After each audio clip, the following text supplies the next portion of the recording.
Ensuite, il arriva que Jésus, passant à travers villes et villages, proclamait et annonçait la bonne nouvelle du règne de Dieu. Les 12 l'accompagnaient, ainsi que des femmes qui avaient été guéries de maladies et d'esprits mauvais. Marie, appelée Madeleine, de laquelle étaient sortis 7 démons. Jeanne, femme de Couza, intendant d'Hérode, Suzanne et beaucoup d'autres, qui les servaient en prenant sur leurs ressources. Comme une grande foule se rassemblait, et que de chaque ville on venait vers Jésus, il dit dans une parabole : Le semeur sortit pour semer la semence, et comme il semait, il en tomba au bord du chemin. Les passants la piétinèrent, et les oiseaux du ciel mangèrent tout. Il en tomba aussi dans les pierres. Elle poussa, et elle sécha, parce qu'elle n'avait pas d'humidité. Il en tomba aussi au milieu des ronces, et les ronces, en poussant avec elle, l'étouffèrent. Il en tomba enfin dans la bonne terre. Elle poussa, et elle donna du fruit au centuple. Disant cela, il éleva la voix. Celui qui a des oreilles pour entendre, qu'il entende. Ses disciples lui demandaient ce que signifiait cette parabole. Il leur déclara : À vous, il est donné de connaître les mystères du royaume de Dieu, mais les autres n'ont que les paraboles. Ainsi, comme il est écrit, ils regardent sans regarder, ils entendent sans comprendre. Voici ce que signifie la parabole. La semence, c'est la parole de Dieu. Il y a ceux qui sont au bord du chemin. Ceux-là ont entendu. Puis le diable survient et il enlève de leur cœur la parole, pour les empêcher de croire et d'être sauvés. Il y a ceux qui sont dans les pierres.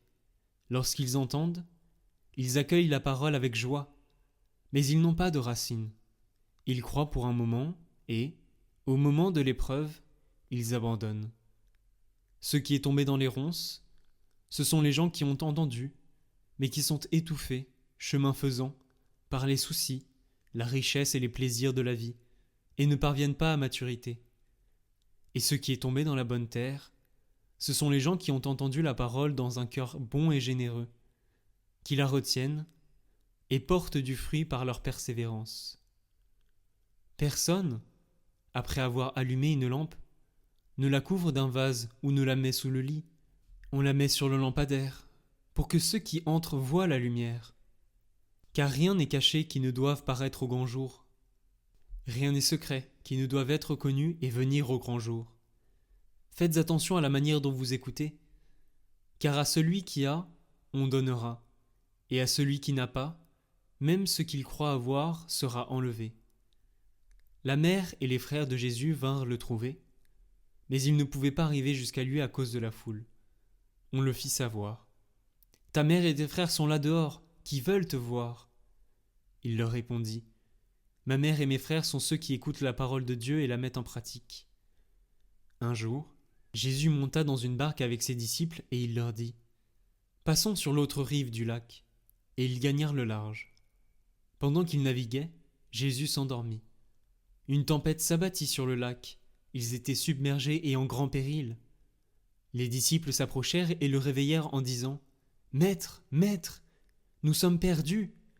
Et lui, se réveillant, menaça le vent et les flots agités. Ils s'apaisèrent et le calme se fit. Alors Jésus leur dit : « Où est votre foi ? » Remplis de crainte, ils furent saisis d'étonnement et se disaient entre eux : « Qui est-il donc, celui-ci, pour qu'il commande même au vent et aux flots, et que ceux-ci lui obéissent ?» Ils abordèrent au pays des Géraséniens, qui est en face de la Galilée. Comme Jésus descendait à terre, un homme de la ville, qui était possédé par des démons, vint à sa rencontre. Depuis assez longtemps, il ne mettait pas de vêtements et n'habitait pas dans une maison, mais dans les tombeaux. Voyant Jésus, il poussa des cris, tomba à ses pieds et dit d'une voix forte : « Que me veux-tu, Jésus, Fils du Dieu Très-Haut ? Je t'en prie, ne me tourmente pas. » En effet, Jésus commandait à l'esprit impur de sortir de cet homme, car l'esprit s'était emparé de lui bien des fois. On le gardait alors lié par des chaînes, avec des entraves aux pieds, mais il rompait ses liens et le démon l'entraînait vers les endroits déserts.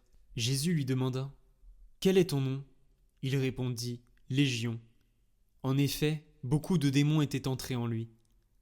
Et ces démons suppliaient Jésus de ne pas leur ordonner de s'en aller dans l'abîme. Or, il y avait là un troupeau de porcs assez important qui cherchait sa nourriture sur la colline.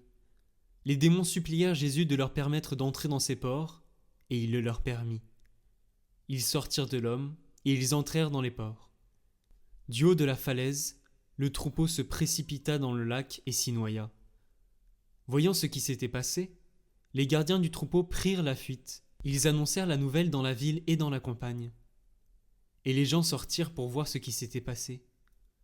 Arrivés auprès de Jésus, ils trouvèrent l'homme que les démons avaient quitté.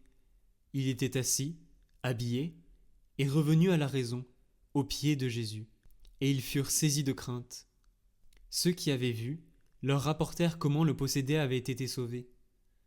Alors, toute la population du territoire des Géraséniens demanda à Jésus de partir de chez eux, parce qu'ils étaient en proie à une grande crainte. Jésus remonta dans la barque et s'en retourna.